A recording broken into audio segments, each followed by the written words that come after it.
मेरे भाइयों, आज की मेरी तकरीर का जो उन्वान है बड़ा अहम उन्वान है। हम और आप ये जानते हैं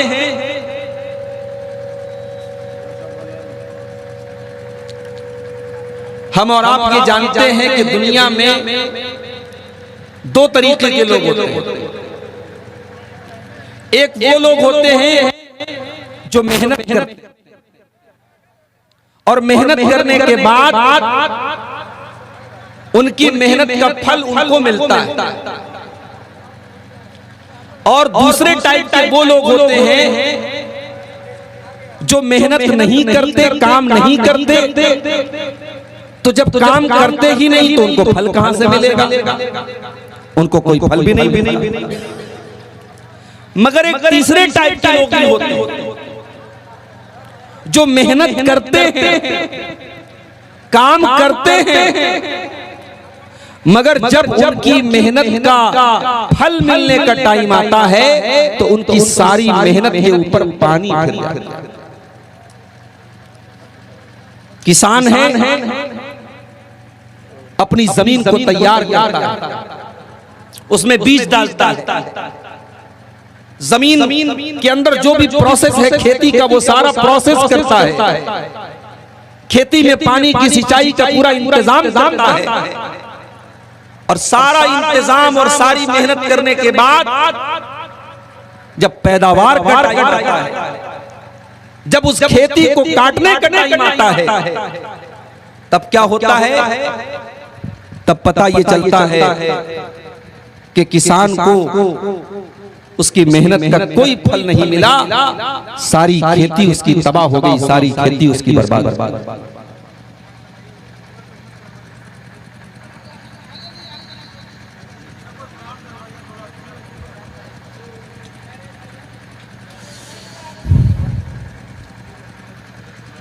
मेरे भाइयों, हम और आप दुनिया में नेकियां करते हैं, नमाज पढ़ते हैं, रमजान का महीना आता है हम रोजे रखते हैं, अल्लाह ताला हमें ताकत देता है, हम हज करते हैं, उम्रा करते हैं, मदरसों में चंदा देते हैं, मस्जिदों में चंदा देते हैं, गरीबों को ज़कात देते हैं।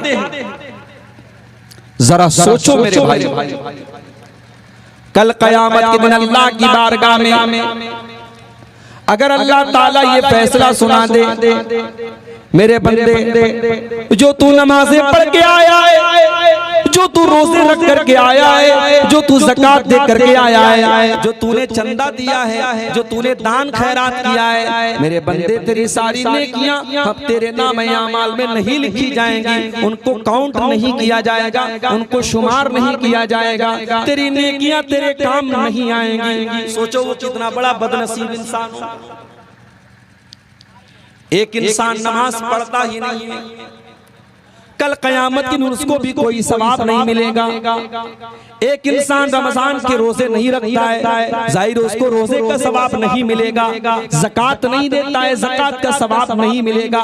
हज और उम्रा नहीं किया, उसका सवाब नहीं मिलेगा। लेकिन मेरे भाइयों, जिसने ये सारे नेकी के काम किए उसके बावजूद उसको अपनी नेकियों का सवाब न मिले, उससे बड़ा बदनसीब कौन होगा? उससे बड़ा बदनसीब कौन होगा? अल्लाह ने फरमाया, कुल हल नुनब्बिउकुम बिल अक्सरीना आमाला अल्लज़ीना दल्ला सायुहुम फिल हयाति दुनिया व हुम यहसबूना अन्नहुम युहसिनूना सुना। ऐ नबी आप कह दीजिए, ऐ नबी आप बता दीजिए, सबसे ज्यादा अमल के एतबार से खसारा उठाने वाले, नुकसान उठाने वाले वो लोग हैं जिनकी सारी नेकियां बर्बाद हो जाएंगी। वो तो ये समझते रहे कि हम नेकी के काम कर रहे हैं, हम अच्छे काम कर रहे हैं, मगर अल्लाह की बारगाह में उनकी किसी नेकी का सवाब उनको नहीं मिलेगा, सारी नेकियां उनकी बर्बाद हो जाएंगी। अल्लाह क्या, वो जीरो हो जाएंगे। ऐसा क्यों होगा?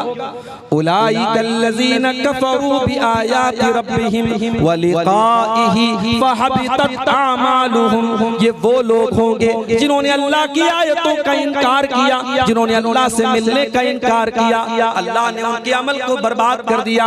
फला नुक़ीमु लहुम यौमल क़ियामति वज़ना। क़यामत के दिन अल्लाह के तराजू पर उनकी किसी नेकी का कोई वैल्यू नहीं होगा, उनकी किसी नेकी का कोई वजन। जानते हो दुनिया में सबसे खतरनाक तराजू किसका होता है? सोनार का होता है। सोनार क्या आप जाते हैं? हमारी माएं बहनें जो नाक में नथिया पहनती हैं, सोनार के तराजू पर वो नाक की नथिया भी अगर रख दें तो तराजू बता देता है कि वो नथिया कितने ग्राम ग्राम का भी जो 1000वां हिस्सा होता है मिलीग्राम, सोनार का तराजू बता देता है कि वो नाक की नथिया कितने मिलीग्राम। अल्लाह का तराजू कैसा होगा मेरे भाई? अल्लाह का तराजू कैसा होगा? अल्लाह का तराजू तो ऐसा होगा, वमन यामल मिस्काल ज़र्रतिन खैरन यरा वमन यामल मिस्काल ज़र्रतिन शर्रन यरा। तुमने दुनिया में जर्रा बराबर भी अगर कोई नेकी का काम किया होगा, तुमने जर्रा बराबर कोई गुनाह का काम किया होगा, अल्लाह के तराजू पर सब नजर आएगा, अल्लाह के मीज़ान पर सब नजर आएगा। न जर्रा बराबर नेकी छुप पाएगी, न जर्रा बराबर गुनाह छुप पाएगा।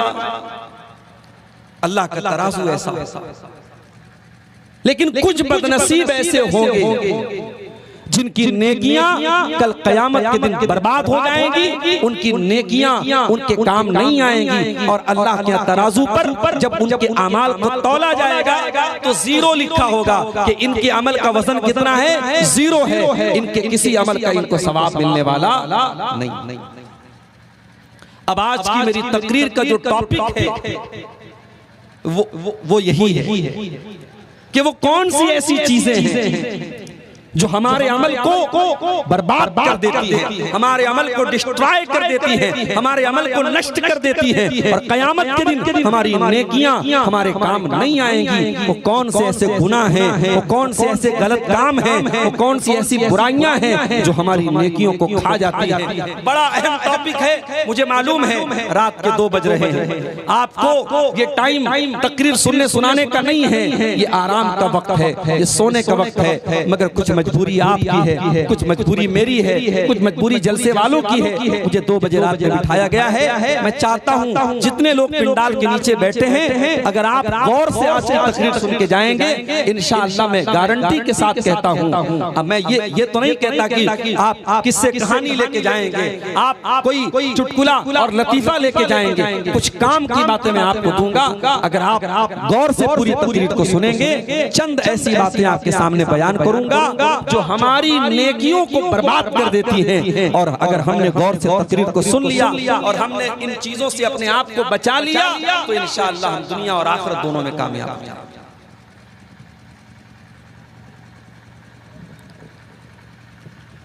अब ये सब ना जो करना है कर लो, बाद में कोई तमाशा मत करो। तो हम उन गुनाहों की बात करेंगे जो गुनाह हमारी नेकियों को खत्म कर देते हैं, नष्ट कर देते हैं, बर्बाद। उसमें सबसे पहला जो गुनाह है वो क्या है? वो शिर्क। अगर इंसान मुशरिक है, अगर अल्लाह के साथ वो किसी को शरीक कर रहा है, अल्लाह के अलावा किसी और के दर पे सर झुका रहा है, अल्लाह के अलावा किसी और से डरता है, किसी और के ऊपर भरोसा करता है, मुशरिक है कि इंसान हज करता रहे, वो उम्रा करता रहे, वो नमाज पढ़ता रहे, वो अल्लाह क्या उसकी नेकियों का कोई मतलब नहीं।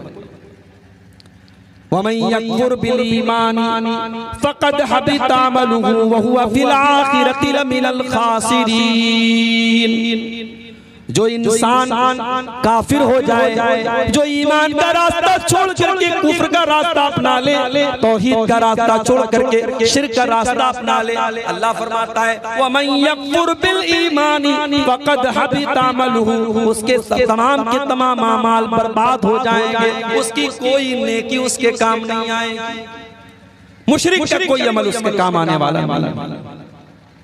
अल्लाह ताला ने सूरतुल अनआम के अंदर 18 नबियों का जिक्र किया, 18 पैगंबरों का जिक्र किया और 18 नबियों का जिक्र करने के बाद अल्लाह ने फरमाया वलौ अशरकू लहबिता अन्हुम मा कानू यअमलून। हमारे 18 पैगंबर भी अगर शिर्क करते, अगर ये भी शिर्क करते, अगर ये अल्लाह के साथ किसी और को साझी बनाते तो इनकी भी नेकियां बर्बाद हो जाती। हालांकि हम जानते हैं अल्लाह के नबियों ने कभी शिर्क नहीं किया और कर भी नहीं सकते, मगर अल्लाह ताला ने समझाने के लिए कि शिर्क कितनी खतरनाक चीज है, अल्लाह ने फरमाया अगर हमारे नबियों ने भी शिर्क किया होता तो उनकी नेकियां बर्बाद हो जाती। और आगे बढ़िए, कुरान का 24वां पारा खोलिए, सूरह ज़ुमर में अल्लाह फरमाता है वलक़द ऊहिया इलैका व इलल्लज़ीना मिन क़ब्लिका लइन अशरकता लयहबतन्न अमलुक व लतकूनन्न मिनल ख़ासिरीन। ऐ नबी, ऐ मेरे प्यारे नबी, ऐ मेरे प्यारे हबीब, अगर आपने भी शिर्क कर दिया हम ये नहीं देखेंगे कि आप हमारे नबी हैं, हमारे आखिरी नबी हैं, हमारे महबूब नबी हैं, हमारे प्यारे नबी हैं। ऐ नबी अगर आपने भी शिर्क कर दिया आपकी सारी नेकियां बर्बाद हो जाएंगी और आप भी अल्लाह ताला क्या खसारा उठाने वाले, नुकसान उठाने वालों में से हो जाएंगे। इतना खतरनाक गुनाह है शिर्क। और आज का मुसलमान इसको अपने नाक का मैल समझता है। कितने मुसलमान हैं बड़े आराम से, बड़े धड़ल्ले से शिर्क करते हैं। अल्लाह का शुक्र है आपका इलाका बहुत हद तक सेफ है शिर्क से। आप हमारे यूपी में चले जाएं, हर गली में, हर नगर में आपको कोई ना कोई शिर्क का अड्डा। बिहार के अंदर एक इलाका है सहसराम, चले जाइए गया के रूट पर आपको मिल जाएगा। सहसराम के अंदर भी आपको, बिहार का शहर है मगर आपको हर मोहल्ले में 2-4 मज़ारात और कब्रें मिल जाएंगी जहां चादर चढ़ाई जा रही है और लोग वहां जाकर के सजदा करते हैं। कभी आप अगर यहां से दिल्ली जाएंगे, कटिहार से अगर आप दिल्ली का सफर करेंगे और आपकी ट्रेन अगर फैजाबाद और अयोध्या वाले रूट से जा रही होगी, रास्ते में एक स्टेशन पड़ता है अकबरपुर। आपको कुछ ऐसे मुसाफिर मिलेंगे जो अकबरपुर से उतरेंगे और चढ़ेंगे, उनके हाथ में पानी के ड्रम होंगे। उनसे पूछिएगा भाई इसमें क्या भरा हुआ है, वो कहेंगे कछौछा शरीफ की मजार का पानी भरा हुआ है। मजार को धोया जाता है, कब्र को धोया जाता है और वो धोया हुआ गंदा पानी वो पानी के ड्रम में भर भर के लाते हैं और ये समझते हैं कि उससे हमारे बीमारों को शिफा मिल जाएगी और उससे हमें बरकत मिलेगी और उससे हमें फायदा मिलेगा। ये आज के मुसलमान का अकीदा है। कर्नाटक में मैं गया, वहां एक शहर है गुलबर्गा। गुलबर्गा में बहुत बड़ा मजार है, जैसे अजमेर में मजार है उनका ख्वाजा मोइनुद्दीन चिश्ती अजमेरी का, जिनको गरीब नवाज कहा जाता है, तो गुलबर्गा में बहुत बड़ा मजार है ख्वाजा बंदा नवाज का, उनको बंदा नवाज कहा जाता है। मेरा प्रोग्राम था गुलबर्गा में, लोगों ने कहा मौलाना आइए आपको जरा बंदा नवाज की दरगाह की सैर करा देते। मैंने कहा चलो भाई हम भी देख लेते हैं। गए दरगाह के अंदर। अच्छा मैं किसी शहर में जाता हूँ तो जानबूझ करके ऐसी जगहों पर जाकर के देखता हूँ, खुशी के मारे नहीं, अल्लाह की कसम मुझे खुशी नहीं होती। मैं ये सोच करके जाता हूँ और ये मैं महसूस करके जाता हूँ कि मैं जहाँ जा रहा हूँ वहाँ जाकर के मुझे तकलीफ होगी, मेरे दिल को तकलीफ होगी, फिर भी मैं देखना चाहता हूँ कि इंसान, एक मुसलमान किस हद तक आज गिर चुका है। अभी बरेली में गया था तो बरेली में भी अहमद रजा खान जिनको आला हजरत कहा जाता है, उनकी कब्र पर भी मैं गया और पूरा एक गली है जो शिर्क से भरी हुई है और दुकानों पर हर चीज पर जो है रजा रजा लिखा हुआ है और वहाँ अल्लाह का नाम कम लिया जाता है और रजा का नाम ज्यादा लिया जाता है। बरेली के अंदर अभी 2 महीना पहले मेरा प्रोग्राम था, 1 महीना पहले, वहाँ मैंने ये मंजर देखा। और 2-3 साल पहले जब मैं कर्नाटक में गया गुलबर्गा में और बंदा नवाज की दरगाह के अंदर में गया तो वहाँ मैंने देखा एक छोटी सी कब्र है। मैंने पूछा भाई ये छोटी सी कब्र किस चीज की? लोगों ने बताया कि ख्वाजा साहब की बेटी ने एक बिल्ली पाली थी, ये बिल्ली की कब्र। अब सोचो बिल्ली की कब्र है, बाकायदा पक्की कब्र है, मजार है, उस पर भी चादर चढ़ी। थोड़ा और आगे बढ़ा, एक और छोटी सी मजार नजर आई। मैंने पूछा भाई ये तो और छोटी मजार है, किसकी मजार है? कहा मौलाना साहब ख्वाजा साहब की बेटी ने एक तोता पाला था, तोते की मजार है। मैंने कहा इस तोते की मजार का क्या काम है? कहा अगर किसी बच्चे की जुबान में लुकनत होती है, बच्चा ढंग से बोल नहीं पाता है, बच्चा तोतला होता है, उसकी माँ यहाँ पे आती है और देसी घी इस कब्र के ऊपर चढ़ाती है और चीनी चढ़ाती है, बच्चा सही हो जाता है। इन्ना लिल्लाहि व इन्ना इलैहि राजिऊन। ये अकीदा है मुसलमान का। तोते और बिल्ली और कुत्ते और घोड़े और गधे की कब्रों पर सजदा हो रहा है मेरे भाई। और उसके बाद हम कहते हैं ऐ अल्लाह हमारी मदद क्यों नहीं हो रही है? फलस्तीन में हम पर जुल्म क्यों हो रहा है? हिंदुस्तान में हम पर जुल्म क्यों हो रहा है? और फला जगह हम पर जुल्म क्यों हो रहा है? मेरे भाइयों, अल्लाह ने मदद का वादा तब किया था जब हम उस एक अल्लाह की तौहीद पर कायम रहे, हम शिर्क करते रहे, हम अल्लाह को नाराज करते रहे, हम अल्लाह को छोड़ करके गैरुल्लाह के दर पर पेशानी झुकाते रहे। और हम ये एक्सपेक्ट करें, ये उम्मीद करें, ये आशा करें कि अल्लाह मदद नाजिल करेगा। खबरदार, अल्लाह की मदद मुशरिकों को नहीं मिलती, अल्लाह की मदद अहले तौहीद। ये पहला गुनाह है जो हमारी नेकियों को बर्बाद कर देता है मेरे भाई। अगर हमने शिर्क कर लिया हमारी सारी नेकियां बर्बाद। अब यहां पर एक मसला और समझ लो। एक आदमी मुसलमान है, अब वो मुसलमान से काफिर हो गया। जैसे अभी बहुत सारी मुसलमान लड़कियां हो रही हैं, किसी गैर मुस्लिम लड़के से उनको प्यार हो गया, मोहब्बत हो गई। गैर मुस्लिम लड़के ने कहा कि तुम्हें मेरे साथ अपना मजहब छोड़ करके मेरा मजहब कबूल करना पड़ेगा। लड़की का नाम आयशा है, लड़की का नाम जैनब है, लड़की का नाम फातिमा है, लड़की का बाप मुसलमान, लड़की की माँ मुसलमान, लड़की खुद मुसलमान, लेकिन प्यार के झांसे में आकर, मोहब्बत के झांसे में आकर अपने गैर मुस्लिम आशिक के लिए लड़की ने अपना धर्म परिवर्तन कर लिया, अपना मजहब तब्दील कर लिया, इस्लाम को छोड़ दिया। हो रहा है कि नहीं हो रहा है? बहुत बड़ी तादाद में हो रहा है, पूरे भारत में हो रहा है। आपके कटिहार और किशनगंज से लेकर के मुंबई जैसे शहरों तक। शायद आपकी नजर ना हो, सोशल मीडिया पर बहुत सारी चीजें आपको ये हो रहा है। मुसलमान लड़कियां मुर्तद हो रही हैं, अंजाम क्या होगा? कुरान का दूसरा पारा वमन यर्तदिद मिनकुम अन दीनिही फयमुत वहुवा काफिरुन फउलाइका हबितत अमालुहुम फिद दुनिया वल आखिरह वउलाइका अस्हाबुन नार हुम फीहा खालिदून।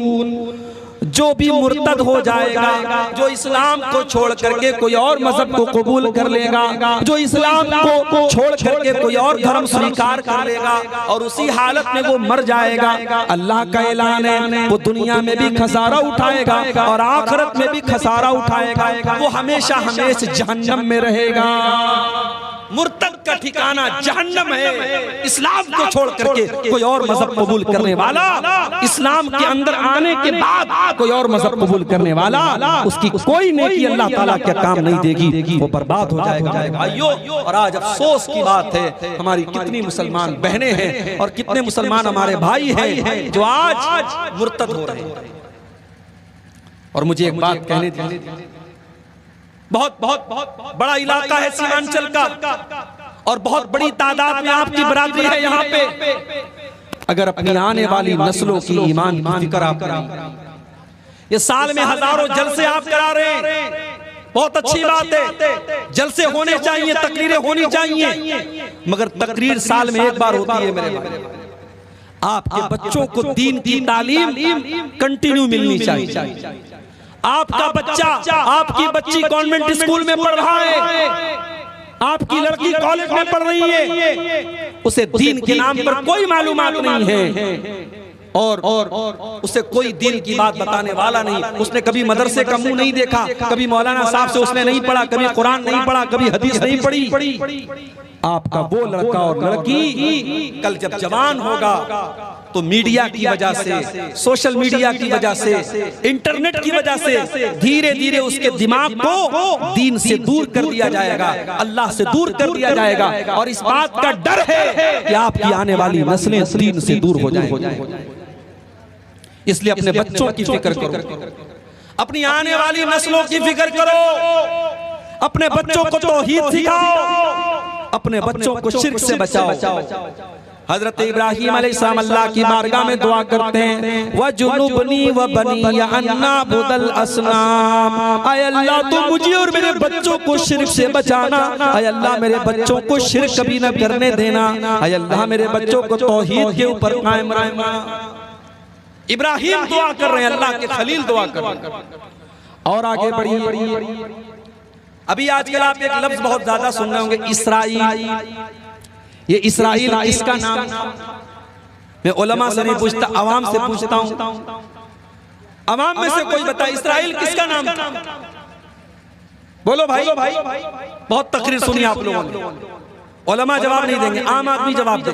इसराइल किसका नाम है? किसका नाम है? बोलो भाई, रिकॉर्डिंग कोई बताए इसराइल किसका नाम है? किसका नाम था? नहीं। और कोई बताए इसराइल किसका नाम था? क्या तकरीर सुनते हो भाई? इसराइल हजरत याकूब अलैहिस्सलाम का नाम था। हजरत याकूब अलैहिस्सलाम का नाम इसराइल था और उन्हीं के 12 बेटों से 12 कबीले बने थे जिनको बनी इसराइल कहा जाता है। और ये जो यहूदी हैं ये उसी नस्ल से चले आ रहे हैं, इसीलिए इन्होंने अपनी जो मुल्क बनाया उसका नाम अपने बाप के नाम पे इस्राइल के नाम पे रखा। तो इस्राइल कोई खराब नाम नहीं है, ये तो नबी का नाम है, ये तो नबी का नाम है। ये अलग बात है कि इतने बड़े नबी के नाम पर इन्होंने अपने देश का नाम बनाया और जबरदस्ती फलस्तीनियों के मुल्क पर कब्जा करके बनाया और फिर धीरे धीरे उनके और भी इलाकों पर कब्जा करते चले गए। और आज जिनकी जमीन पर कब्जा किया और जिनके देश में इनको आज से 60 साल 70 साल पहले पनाह मिली, वही ये जुल्म सितम कर रहे हैं, फलस्तीनियों को मार रहे हैं। और आज आप देखें एक हॉस्पिटल पर इसराइल ने हमला किया है और हॉस्पिटल में 500 लोगों के मरने की खबर आ रही है। और जो लोग मरे हैं उनकी लाशें आप देखेंगे तो शायद आप अपने आंसुओं को रोक नहीं पाएंगे। भाइयों, अल्लाह हमारे भाइयों की मदद करे, बस हम ये दुआ कर सकते हैं। तो हजरत याकूब अलैहिस्सलाम का नाम इसराइल, उनके 12 बेटे थे और उन्हीं 12 बेटों में 2 बेटे अलग मां से थे और 10 बेटे अलग मां से थे। जो 2 बेटे अलग मां से थे, एक बेटे का नाम था यूसुफ और दूसरे बेटे का नाम था बिन्यामीन। अभी इसराइल का जो राष्ट्रपति है उसका नाम भी क्या है? नितिन बिन्जामिन। वो बिन्जामिन जो बोलते ना वही बिन्यामीन है। तो बिन्यामीन के नाम पर भी अपने बच्चों का नाम बोला। तो हजरत याकूब अलैहिस्सलाम का जब आखिरी टाइम आया, उनके मरने का टाइम आया, तो उन्होंने अपने 12 बच्चों को बुलाया। हमारे यहाँ जब किसी के मरने का टाइम आता है तो बच्चों को बुला करके वो क्या पूछता है? अपनी जमीन के बारे में बात करता है, अपनी जायदाद के बारे में बात करता है, अपने रुपये पैसे के बारे में बात करता है। लेकिन मेरे प्यारे साथियों, हजरत याकूब अलैहिस्सलाम का आखिरी टाइम में अपने 12 बेटों को उन्होंने बुलाया। कुरान कहता है, अम कुंतुम शुहदा इज़ हज़र याकूब अल मौत इज़ क़ाला लिबनीहि मा ताबुदून मिन बादी। हजरत याकूब अलैहिस्सलाम ने अपने 12 बेटों से सवाल किया, ऐ मेरे बच्चों बताओ तुम मेरे मरने के बाद किसकी इबादत करोगे? क़ालू नाबुदु इलाहका व इलाह आबाइका इब्राहीम व इस्माईल व इसहाक इलाहा वाहिदा व नहनु लहू मुस्लिमून। 12 बेटों ने जवाब दिया, ऐ अब्बा जान, हम आपके मरने के बाद उसी एक अल्लाह की इबादत करेंगे जिसकी इबादत आप करते हैं और जिसकी इबादत हमारे बाप दादा किया करते थे। हमारे यहाँ कोई बाप अगर पूछे अपने बच्चों से तो लोग मजाक उड़ाएंगे, यार ये कौन सा सवाल है कि मेरे बाद किसकी इबादत करो? मगर याकूब अलैहिस्सलाम अपने 12 बेटों से ये वसीयत करके जा रहे हैं, मेरे बाद किसकी इबादत करो। पता ये चला अपनी आने वाली नस्लों की तौहीद की हिफाजत करना, उनके अकीदे की हिफाजत करना, ये हमारी जिम्मेदारी है मेरे भाई। इसीलिए मैं कहता हूं कि इन मदरसों को हकीर मत समझो। ये मदरसे हैं तो तुम्हारा ईमान महफूज है, ये मदरसे हैं तो कुरान करीम की अल्लाह हिफाजत कर रहा है, ये मदरसे हैं तो तुम्हारी हदीसें महफूज हैं, ये मदरसे हैं तो तुम्हारा वजूद महफूज है। जिस दिन ये रहे सहे मदरसे भी खत्म हो गए, अल्लाह की कसम तुम्हें ईमान और इस्लाम बताने वाला। तो ये पहली चीज है मेरे भाइयों जो हमारी नेकियों को बर्बाद कर देती है। अगर कोई शिर्क करेगा तो उसकी सारी नेकियां बर्बाद। और आगे बढ़िए, नेकियों को बर्बाद कर देने वाली दूसरी चीज रियाकारी, दिखावा। एक इंसान अगर दिखावे के लिए नमाज पढ़ता है, दिखावे के लिए रोजा रखता है, दिखावे के लिए हज करता है, दिखावे के लिए दान खैरात करता है, कोई भी काम वो दिखावे के लिए करता है, उसकी वो नेकी अल्लाह ताला क्या बर्बाद कर दी जाए। कुरान का 30वां पारा उठाओ, फवैलुल लिल मुसल्लीन अल्लज़ीना हुम अन सलातिहिम साहून अल्लज़ीना हुम युराऊन व यमनऊनल माऊन। बर्बादी है, वैल है, जहन्नम है नमाज पढ़ने वालों के लिए जो नमाज तो पढ़ते हैं मगर अल्लाह ताला के लिए नहीं पढ़ते, किसी को दिखाने के लिए पढ़ते हैं, किसी को शो करने के लिए पढ़ते हैं। नमाज इसलिए पढ़ते हैं ताकि गांव वालों की नजर में नेक बन जाएं, मोहल्ले वालों की नजर में नेक बन जाएं। फवैलुल लिल मुसल्लीन अल्लज़ीना हुम अन सलातिहिम साहून, जो अपनी नमाज से गाफिल हैं, अल्लज़ीना हुम युराऊन, जो दिखावे के लिए नमाज पढ़ते हैं। चंदा देते हैं आप, स्टेज पर नाम बोला जाता है, कोई हर्ज की बात नहीं है, बोला जा सकता है, लेकिन आपके दिल में क्या चल रहा है? अगर आपके दिल में ये चल रहा है तो मौलवी साहब मेरे नाम का ऐलान करें, दुनिया को पता चल जाए मैंने 1 लाख चंदा दिया। अल्लाह को खुश करने के बजाय पब्लिक को खुश करने की अगर नीयत है तो कान खोल करके सुन लो, आपका दान, आपका चंदा, आपकी ज़कात, आपकी खैरात बर्बाद हो सकती। या अय्युहल्लज़ीना आमनू ला तुब्तिलू सदक़ातिकुम बिलमन्नि वल अज़ा कल्लज़ी युनफ़िक़ु मालहु रिआअन नास। ऐ ईमान वालों, जब सदका किया करो, जब दान दिया करो तो एहसान मत जता के दिया करो, तकलीफ दे करके मत दिया करो। कल्लज़ी युनफ़िक़ु मालहु रिआअन नास, जैसे वो लोग अल्लाह की राह में दान देते हैं, जो लोगों को दिखाने के लिए देते हैं, जो अल्लाह के ऊपर ईमान नहीं रखते, जो कयामत के दिन के ऊपर ईमान नहीं रखते, वो तो बस लोगों को दिखाने के लिए दान खैरात करते हैं। अगर आपकी दान खैरात लोगों को दिखाने के लिए है तो मेरे भाइयों आपका पैसा अल्लाह ताला क्या काम नहीं आएगा, आपकी नेकियों के अकाउंट में वो नेकी नहीं लिखी जाएगी, वो बर्बाद हो जाएगी। और आगे बढ़िए, अल्लाह के नबी फरमाते हैं सल्लल्लाहु अलैहि वसल्लम, क़यामत के दिन सबसे पहले 3 लोगों का फैसला किया जाएगा। इन्ना अव्वलन नास युक़ज़ा यौमल क़ियामा, क़यामत के दिन सबसे पहले 3 लोगों का फैसला किया जाएगा। सबसे पहला इंसान जो दुनिया में अल्लाह की राह में शहीद हुआ था, जो जंग के मैदान में लड़ रहा था, जंग के मैदान में लड़ते लड़ते शहीद हुआ था, उसको अल्लाह ताला बुलाएगा, उससे अल्लाह पूछेगा मैंने तुझको ताकतवर बनाया, मैंने तुझको बॉडी बिल्डर बनाया, मैंने तुझको लड़ने का हुनर सिखाया, तूने क्या किया? देखो, बॉडी इंसान के शरीर का मजबूत होना ये भी बहुत बड़ी नेमत है। ये जो हमारे नौजवान गुटखा खाते हैं, सिगरेट पीते हैं, बीड़ी पीते हैं, तो ये तो ऐसे ही अपने ऊपर जुल्म कर रहे हैं, अपनी बॉडी को कमजोर कर रहे हैं। इस वक्त बड़ी तेजी में अभी बनारस में हमारे एक दोस्त हैं, अभी उनका मैसेज आया, कह रहे थे 1 महीने में मौलाना कैंसर के 10 केस मैंने अपनी आंखों से देखे, अपनी जान पहचान के अपने रिश्तेदारों में मैंने 10 केस कैंसर के देखे हैं, और जिसमें कई केस ऐसे लोगों के हैं जो गुटखा खाते थे, जो सिगरेट पीते थे, जो पान खाते थे। मेरे नौजवान साथियों, अपने शरीर के ऊपर जुल्म मत करो, अपने जिस्म के ऊपर जुल्म मत करो। ये सिगरेट, ये बीड़ी, ये गुटखा, ये नशा तुम्हारी आखिरत भी बर्बाद कर रहा है और अल्लाह की कसम तुम्हारी दुनिया को भी बर्बाद कर रहा है। इस नशे के जरिए आप अपने शरीर को बर्बाद। गौर कीजिए, अल्लाह की राह में शहीद हुआ था, अल्लाह कयामत के दिन बुलाएगा, अल्लाह पूछेगा मैंने तुझे बॉडी बिल्डर बनाया था, तुझे ताकतवर बनाया था, तूने बॉडी का क्या किया, तूने शरीर का क्या किया? बंदा कहेगा अल्लाह कातल तूफीका, मैं तेरे रास्ते में लड़ता रहा, जंग करता रहा, जिहाद करता रहा, हत्तस तुशी, तो यहाँ तक कि मैं शहीद कर दिया गया। आए अल्लाह में तेरी राह में शहीद कर दिया गया। अल्लाह फरमाएगा तू झूठ बोल रहा है, तू इसलिए लड़ रहा था ताकि दुनिया वाले ये कहें कि बड़ा बहादुर आदमी है, बड़ा वीर आदमी है, बड़ा जबरदस्त आदमी है, तू दुनिया को दिखाने के लिए लड़ रहा था। उसके बाद अल्लाह के नबी फरमाते हैं उसको चेहरे के बल घसीट करके जहन्नम में डाल दिया जाएगा। गौर करो रियाकारी का अंजाम कितना खतरनाक होता है मेरे भाई।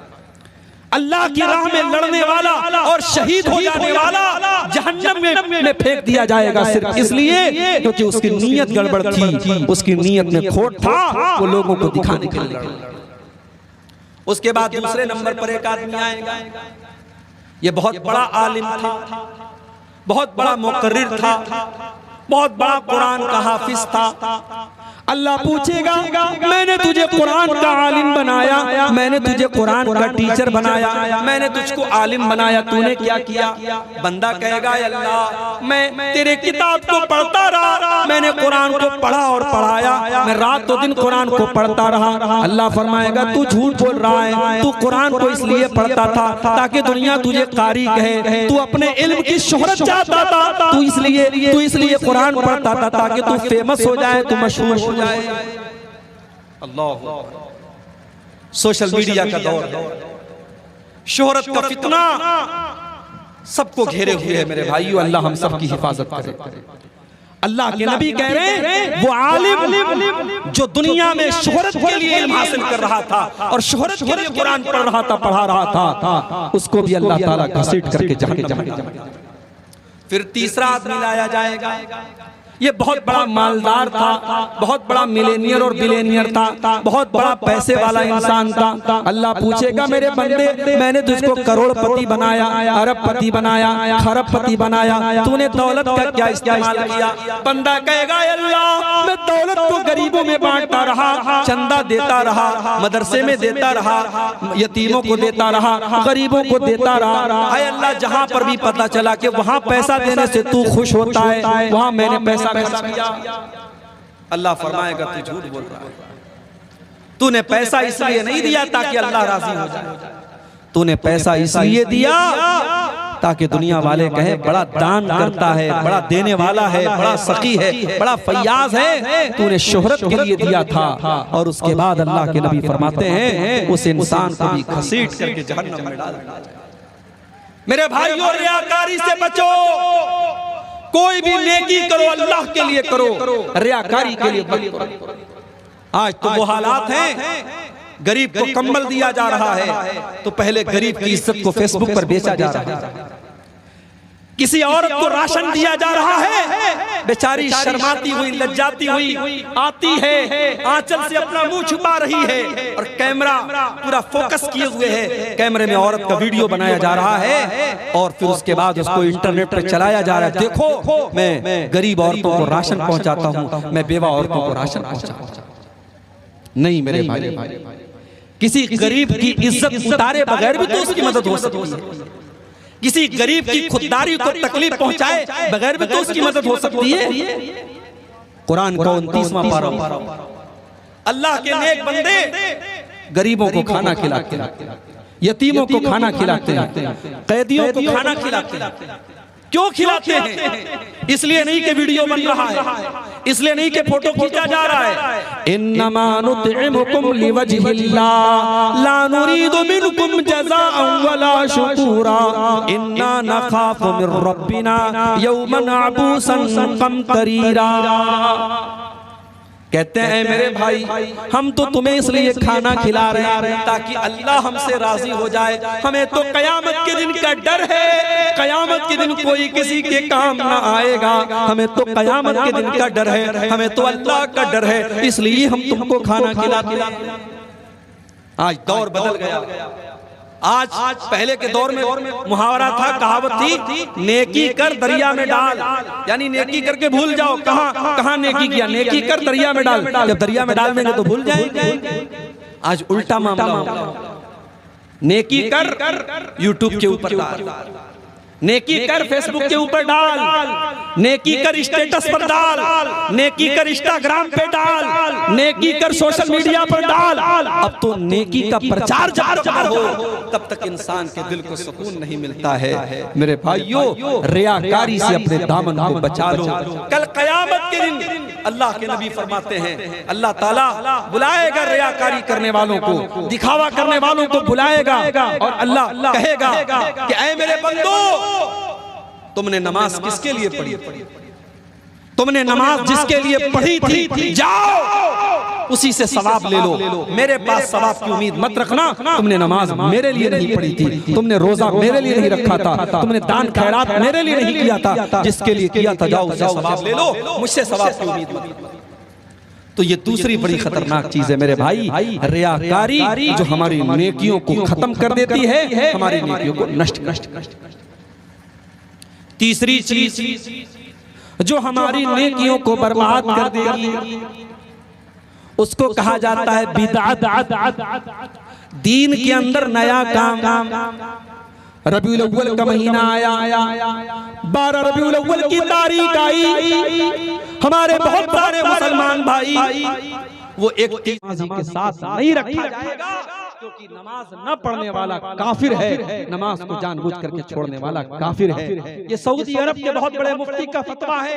चलो ठीक है, हम इतनी सख्त बात नहीं कहते, हम कहते हैं नमाज छोड़ने वाला काफिर नहीं है अगर वो नमाज को फर्ज मानता है, नमाज को जरूरी मानता है। अगर लापरवाही की वजह से वो नमाज नहीं पढ़ता है, काफिर तो नहीं है, मगर मेरे भाइयों गुनहगार तो है और बहुत बड़ा गुनहगार है। और आज अफसोस की बात यह है, हम दावा ये करते हैं कि हम नबी के चाहने वाले हैं, हम नबी से मोहब्बत करने वाले हैं, नबी के लिए जान दे देंगे। अरे तुम क्या नबी के लिए जान दोगे? तुम क्या नबी से मोहब्बत करोगे? तुम्हें नबी से मोहब्बत होती तो तुम नमाज न छोड़ते। मेरे नबी को नमाज से बहुत प्यार था। अल्लाह के नबी कहा करते थे, जुइलत कुर्रतु ऐनी फिस सलाह, नमाज मेरी आंखों की ठंडक है, मेरी नमाज मेरी आंखों की ठंडक है। और अपनी वफात के पहले, अपने इंतकाल के पहले अल्लाह के नबी दुनिया से ये कहकर गए, अस्सलाता अस्सलाता व मा मलकत ईमानुकुम, ओ लोगों नमाज की पाबंदी करते रहना, नमाज का ख्याल करते रहना, नमाज जानबूझ करके कभी मत छोड़ना। तो नमाज छोड़ने वाला भी बहुत बड़ा गुनहगार है और वो अपनी नेकियों को खतरे में डाल रहा है। इस बात का डर है कि उसकी नेकियां बर्बाद हो। और आगे 11 चीजें मैं बयान करके बात खत्म कर दूंगा। अभी 4 चीजें। नंबर 5 हमारी नेकियों को बर्बाद कर देने वाली 5वीं चीज, हुकूकुल इबाद में कोताही। अगर आपने किसी का हक मारा होगा, किसी की जमीन पर नाजायज कब्जा किया होगा, किसी का माल नाजायज तरीके से हड़प लिया होगा, अल्लाह के नबी फरमाते हैं कि मेरी उम्मत में सबसे गरीब आदमी, सबसे फकीर आदमी, सबसे मुफलिस आदमी वो होगा जो कयामत के दिन नमाज लेकर के आएगा, रोजा लेकर के आएगा, ज़कात लेकर के आएगा, हज लेकर के आएगा, बहुत सारी नेकियां लेकर के आएगा। वयाती कद शतम हाज़ा व क़ज़फ़ हाज़ा वो अकल माला हाज़ा, लेकिन किसी को गाली दी होगी, किसी का हक मारा होगा, किसी का माल हड़पा होगा, किसी की जमीन पर कब्जा किया होगा, उसकी सारी नेकियां उसके उन तमाम हकदारों को दे दी जाएगी जिनका उसने हक मारा था। और जब उसकी नेकियां खत्म हो जाएंगी, अल्लाह के नबी फरमाते हैं हकदारों के गुनाह इसके ऊपर लाद दिए जाएंगे, और जो दुनिया से नेकी लेकर के गया था उसके ऊपर दूसरों के गुनाह लाद दिए जाएंगे और वो जहन्नम के अंदर फेंक दिया जाएगा। मेरे भाइयों, बड़ा खतरनाक मसला है हुकूकुल इबाद का। किसी का हक मत मारना, किसी का हक मत मारना। दुनिया की अदालत में हो सकता है आप केस जीत जाएं, वकील को खरीद लें, जज को खरीद लें, पुलिस वालों को खरीद लें, हो सकता है दुनिया में आप बेईमानी कर लें, मगर कान खोल करके सुन लो, अल्लाह की अदालत में कोई बेईमानी नहीं कर सकता। अल्लाह की अदालत में कोई रिश्वत नहीं चलेगी। अल्लाह के फरिश्ते रिश्वत नहीं लेते। अल्लाह के नबी फरमाते हैं, मन कानत इंदहु मज़लमतुन लिअखी, अगर अपने भाई पर जुल्म किया है तो दुनिया में उससे छुटकारा पालो, वरना आखिरत की करेंसी रुपया पैसा नहीं होगी। आखिरत की करेंसी तुम्हारी नेकियां और तुम्हारे गुनाह होंगे। अगर तुमने दुनिया वालों का हक मारा होगा, तुम्हारी नेकियां उनको दे दी जाएंगी और उनके गुनाह तुम्हारे ऊपर लाद दिए जाएंगे। इसलिए मेरे भाइयों, हुकूकुल इबाद के मामले में बहुत होशियार। आज भाई भाई का हक मार रहा है। आज कितने बाप हैं अपनी औलाद का हक मार रहे हैं, कितने बाप है अपनी बेटियों को, कितने भाई हैं अपनी बहनों को जायदाद में वरासत में महरूम कर देते हैं। सारी जायदाद बेटों के नाम लिख देते हैं ताकि बेटी वारिस ना हो जाए। कितने भाई हैं अपनी बहनों का हिस्सा और हक खा जाते हैं। मेरे भाइयों, याद रखो, हुकूकुल इबाद का मामला बहुत खतरनाक है। अगर आपने किसी का हक मारा होगा, कल क़यामत के दिन आपको जवाब देना पड़ेगा और आपकी नेकियां बर्बाद हो जाएंगी और आपके जिम्मे उस इंसान के गुनाह डाल दिए। 5 चीजें हो गई। नंबर 6, शराब पीना, ये भी बहुत बड़ा गुनाह है। शराब पीने वाले की नमाज भी कबूल नहीं होती है। अल्लाह के नबी फरमाते हैं, मन शरिबल खम्रा ला तुक़बलु लहू सलातु 40 सबाहा, जो शराब पीता है उसकी 40 दिन की नमाज कबूल नहीं होगी। शराब पीने वाले की 40 दिन तक की नमाज कबूल नहीं होगी जब तक वो अल्लाह ताला से सच्ची तौबा न कर ले। उसकी 40 दिन तक की नमाज कबूल नहीं। इतना बड़ा गुनाह है शराब पीना। आज मुसलमान बड़े शौक से शराब पी रहा है। शराब के अड्डों पे चले जाओ, आपको मुसलमान ज्यादा नजर आ जाएंगे। मेरे भाइयों, शराब से बचो, नशे से बचो। ये नशा आपकी नमाजों के लिए, आपकी इबादत के लिए बहुत घातक है। शराबी की 40 दिन तक की नमाज कबूल नहीं। और जब इंसान शराब पीता है, जब नशे की हालत में होता है, वो अपनी माँ को माँ नहीं समझता, अपनी बहन को बहन नहीं समझता। वो अपनी माँ के साथ क्या कर दे, बहन के साथ क्या कर दे, कोई गारंटी नहीं है। इसीलिए हजरत उस्मान गनी कहते हैं कि अल खम्रु उम्मुल खबाइस, शराब तमाम गंदगियों की जड़ है, तमाम बुराइयों की माँ है। इसलिए शराब। तो ये छठी चीज है कि हम शराब। 7वीं चीज, हमारी नेकियों को नष्ट कर देने वाली, हमारी नेकियों को बर्बाद कर देने वाली, हमारी नेकियों को खत्म कर देने वाली 7वीं चीज, बीवी का शौहर का हक अदा न करना। शादी हो गई, अब बीवी शौहर का हक अदा नहीं कर रही है, उसका अंजाम क्या होगा? आइए मैं हदीस आपको सुना देता हूं। अल्लाह के नबी फरमाते हैं, सलासतुन ला यक़बलुल्लाहु सलातहुम, 3 लोग ऐसे हैं जिनकी नमाज अल्लाह ताला कबूल नहीं करता है। उनकी नमाज उनके सर के ऊपर नहीं जाती है, अल्लाह ताला के उनकी नमाज नहीं जाती है, उनकी नमाज नीचे ही रह जाती है, आसमान पर नहीं जाती है। 3 ऐसे बदनसीब लोग हैं। नंबर 1, रजुलुन अम्मल कौम व हुम लहू कारिहून, एक वो इंसान जो नमाज पढ़ा रहा है जबकि लोग उसको इमाम बनाना नहीं चाहते, लोग उसकी इमामत को पसंद नहीं करते, जबरदस्ती इमाम बना। बहुत सारी जगहों पर ऐसा लोग नापसंद करते हैं उसकी किसी हरकत की वजह से, लेकिन वो जबरदस्ती 5 टाइम की नमाज पढ़ा रहा है, जबरदस्ती इमाम बना हुआ है। अल्लाह के नबी फरमाते हैं, जो जबरदस्ती लोगों का इमाम बन जाए, कयामत के दिन उसकी नमाज अल्लाह के कबूल नहीं। नंबर 2, वरजुलुन सल्ला अला जनाज़तिन वलम युमर, जो किसी की जनाजे की नमाज पढ़ा दे जबकि उससे कहा नहीं गया था, किसी और से कहा गया था, ये जबरदस्ती आगे बढ़कर के जनाजा पढ़ा रहा है। जनाजे की नमाज बगैर इजाजत पढ़ाने वाला, उसके लिए भी अल्लाह के नबी फरमाते हैं उसकी नमाज अल्लाह ताला के कबूल नहीं। और नंबर 3, वमरातुन दआहा ज़ौजुहा, और वो औरत जिसका शौहर उसको बिस्तर पर बुला रहा है, जिसका शौहर अपना हक अदा करने के लिए उसको बुला रहा है, फ़अबत, और वो इनकार कर रही है। ये बहुत बड़ी बात है। बीवी का हक है कि वो शौहर की बात माने, और शौहर का हक है कि वो बीवी का हक अदा करे। अगर बीवी शौहर का हक अदा नहीं करती है, नमाज पढ़ती रहे, रोजा रखती रहे, हज करती रहे, अल्लाह ताला के यहाँ वो जन्नती नहीं बन सकती जब तक वो शौहर का हक अदा करे। इसीलिए जब एक औरत अल्लाह के नबी के पास आती है, अल्लाह के नबी पूछते हैं, अज़ाती ज़ौजिन अंती, क्या तुम शादीशुदा हो? नबी मैं शादीशुदा हूँ। आपने फरमाया कि तुम अपने शौहर के साथ कैसा सलूक करती हो?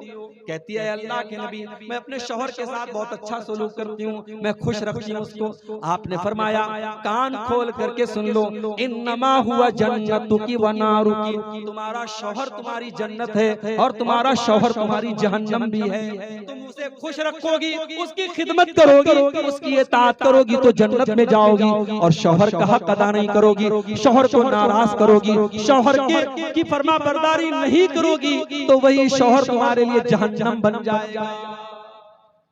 आज बहुत सारी औरतें जलसे में जाती हैं, तकरीर सुनती हैं रात दिन, मगर शौहर से ढंग से बात नहीं करती हैं, शौहर से सीधे मुंह बात नहीं करती हैं। मेरी माँ और बहनों, आपकी नमाज, आपकी दीनदारी बेकार है अगर आपका शौहर आपसे खुश नहीं है, अगर आप अपने शौहर को खुश नहीं रखती हैं और उसका हक अदा नहीं करती। और आगे बढ़िए, नंबर 7, सातवीं चीज जो हमारी नेकियों को बर्बाद कर देने वाली है, औरत का खुशबू लगा करके घर के बाहर निकलना।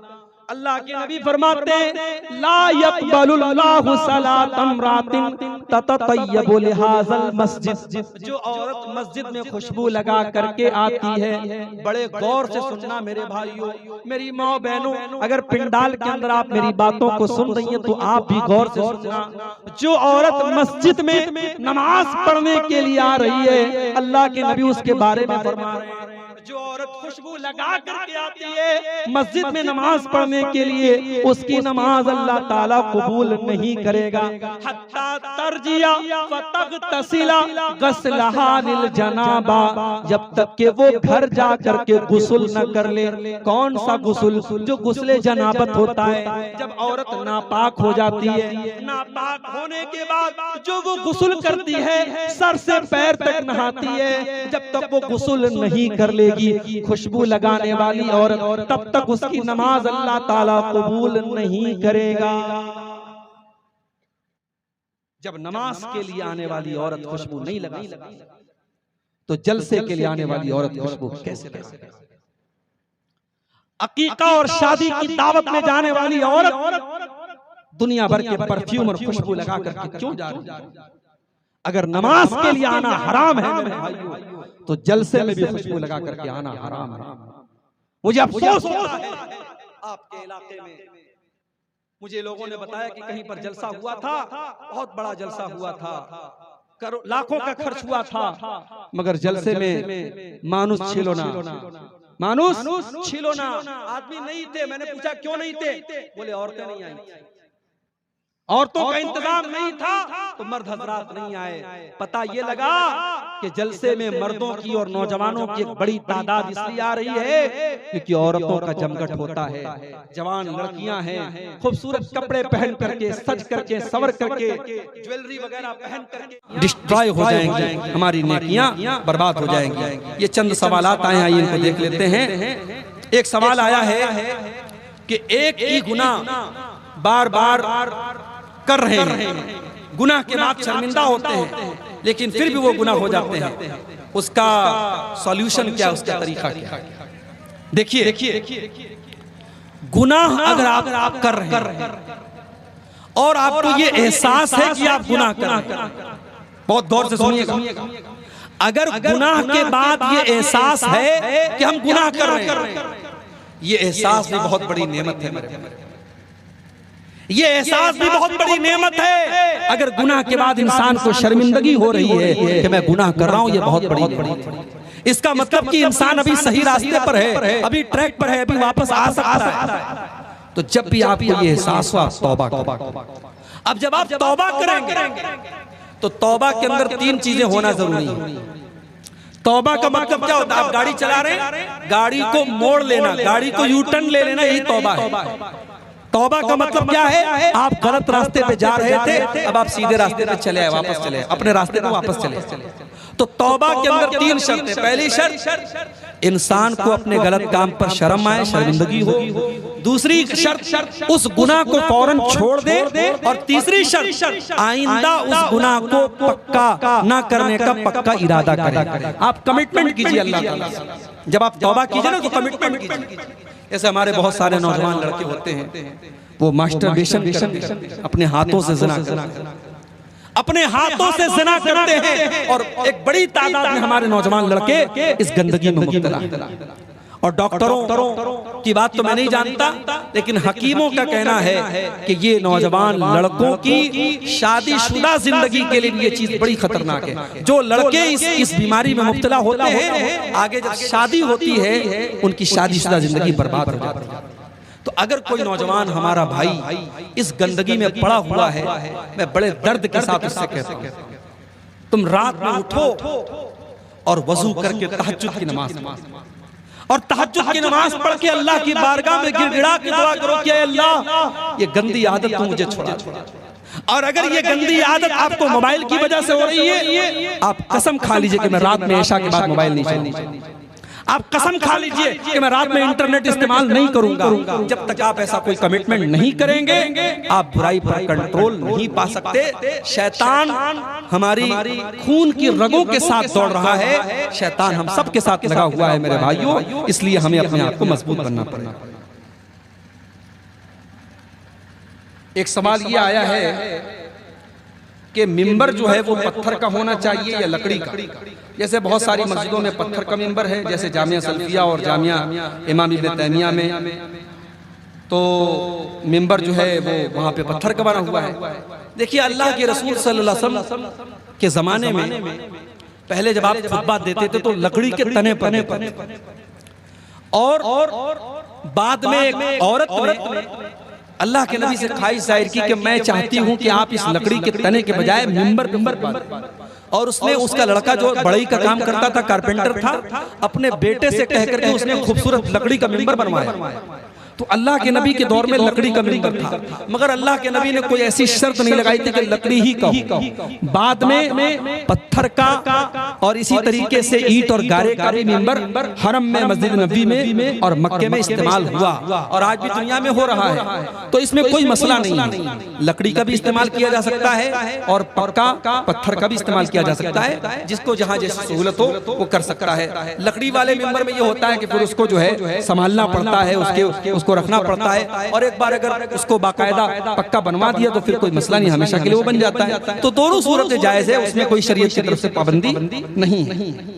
एक सवाल ये आया है कि तशहुद की उंगली से कब कब इशारा करना चाहिए? आपकी एक वीडियो में देखा हूं कि आप कह रहे हैं कि तशहुद में जब जब दुआ आए तब तब इशारा करना। बिल्कुल सही आपने सुना है, मैंने वीडियो में ये बात कही और आज फिर कह रहा हूं कि हदीस में यह आता है कि अल्लाह के नबी तशहुद में अपनी उस उंगली से इशारा करते, अपनी इस उंगली से इशारा करते थे। अब इशारा जो है, इशारा का मतलब उंगली उठाना। अब उंगली आपको जो उठाना है, तो ये उठाने का सिलसिला अत्तहियात से लेकर के सलाम फेरने तक रहेगा, ये पूरे तशहुद में। और हदीस में दूसरा लफ्ज आता है युहर्रिकुहा, अल्लाह के नबी इस उंगली को हरकत देते थे। कब हरकत देते थे? यदऊ बिहा, जब आप दुआ करते थे। अब मिसाल के तौर पर आप पढ़ते हैं अत्तहियातु लिल्लाहि वस्सलावातु वत्तय्यिबात, अब ये अल्लाह की तारीफ है, ये दुआ नहीं है। उसके बाद कहते हैं अस्सलामु अलैका अय्युहन नबी, ये दुआ है, आप नबी पर सलाम पढ़ रहे हैं, दुआ है। अब यहाँ पे आप हरकत देंगे वस्सलामु अलैना वाला इबादिल्लाहिस सालिहीन, अब ये भी दुआ है, यहाँ पे आप हल्की हल्की हरकत देंगे। उसके बाद अशहदु अल्ला इलाहा इल्लल्लाह व अशहदु अन्ना मुहम्मदन अब्दुहु व रसूलुहु। ये दुआ नहीं है, इस पर आप उंगली को ऐसे फिक्स रखें। उसके बाद आप दरूद शरीफ पढ़ते अल्लाहुम्मा सल्ली अला मुहम्मद व अला आलि मुहम्मद। अब ये दुआ है, पूरा दरूद शरीफ दुआ है। अब पूरे दरूद शरीफ के दौरान हल्की हल्की हरकत देंगे। उसके बाद आप दुआ पढ़ते अल्लाहुम्मा इन्नी ज़लमतु नफ्सी ज़ुल्मन अल्लाहुम्मा इन्नी ज़लमतु नफ्सी ज़ुल्मन फ़ग़फ़िर ज़ुनूबा ला यग़फ़िरु ज़ुनूबा इल्ला अंता। अब ये पूरी दुआ है, अल्लाहुम्मा इन्नी ज़लमतु नफ्सी ज़ुल्मन, ये पूरी दुआ है। इस दुआ के दौरान आप हल्की हल्की हरकत करें। अल्लाहुम्मा इन्नी अऊज़ु बिका मिन अज़ाबि जहन्नम व अऊज़ु बिका मिन अज़ाबिल क़ब्र व अऊज़ु बिका मिन फ़ितनतिल मसीह दज्जाल। अब ये पूरी दुआ है, तो जहाँ दुआ है वहाँ आप उंगली को हरकत देंगे। हदीस की रोशनी में यही सही मालूम होता है और शेख इब्न उसैमीन वगैरह का यही फतवा है। लेकिन ये कोई पाबंदी नहीं है, कोई शर्त नहीं है। अब कोई आम आदमी है, उतना पढ़ा लिखा नहीं है, तो थोड़ा थोड़ा हरकत देता रहे। और जो समझदार है और उसको समझ में आ रहा है कि यहाँ पे दुआ है, यहाँ पे दुआ नहीं है, तो जहाँ पे दुआ है वहाँ पे हरकत दे। ये ऐसा कोई मसला नहीं है जिसको लेकर के बहुत परेशान हुआ जाए। तो बहरहाल हमारा आज का जो मौजू था गुनाहों, ऐसे गुनाह जो नेकियों को बर्बाद कर देते हैं, हमने ऐसे गुनाहों को देखा है, हमने उस पर पूरी तकरीर सुनी है। हम अल्लाह से दुआ करते रब्बुल आलमीन तो हमें उन गुनाहों से बचने की तौफीक अता फरमा।